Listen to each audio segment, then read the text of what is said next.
I was born and raised in Denver, Colorado, came down to Phoenix in 1973 and went on the Phoenix Police Department. I thought I'd do that a couple years and, it'd be a good experience. I ended up doing it for 33. Confucius said that if you find a job you love, you never have to work a day of your life. And I really loved the job. I was an officer for a little over 5 years. I was promoted to sergeant. I was a sergeant for 11 and a half years, and I did do the Silent Witness program. It's a great education. You learn to empathize and have sympathy for people. It's better than any classroom. Anyway, since then I've been teaching. I teach at Phoenix College, and that's where I met Julio, or JC.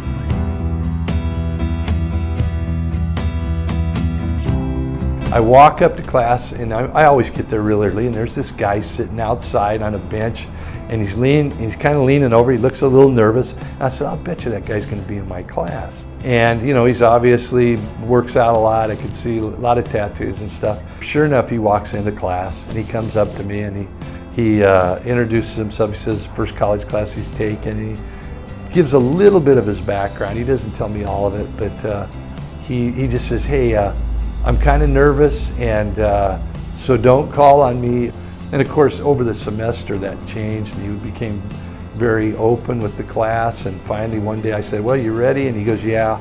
And he told the class his background, and it was really good. One of the things that really piqued my interest, how every now and then you'll get a thought or idea, you read something or hear something, and it really grabs a hold of you. And he was telling me about how the body adapts. So he mentioned that there were 70-year-old guys in prison that were working out that were in tremendous shape. So I realized, yeah, our bodies do adapt. I don't have to overdo it, but I do need to take better care of myself. So I realized that I needed to exercise. I needed better discipline with my eating. And he was one of the motivators that really made that happen.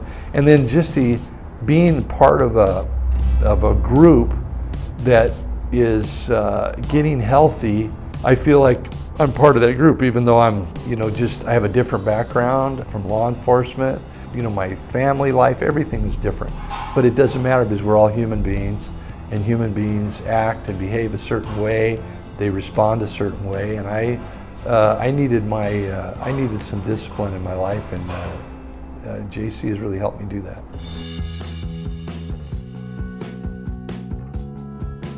He's got a real flicker of light in his eye, and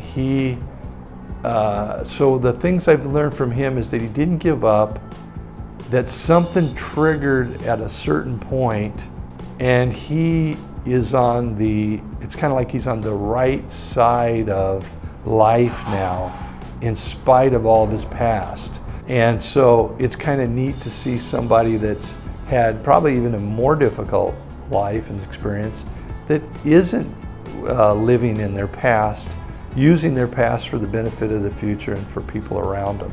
So that's what's encouraging to me. And plus, he's really a good trainer. I told him that I herniated my disc years ago, and I was a little concerned about that.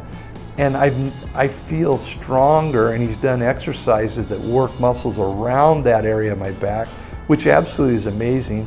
So he knows what he's doing the homework. If there's something that he needs to learn, he'll look it up and he'll research it. And he's got a lot of energy, and he's entertaining too.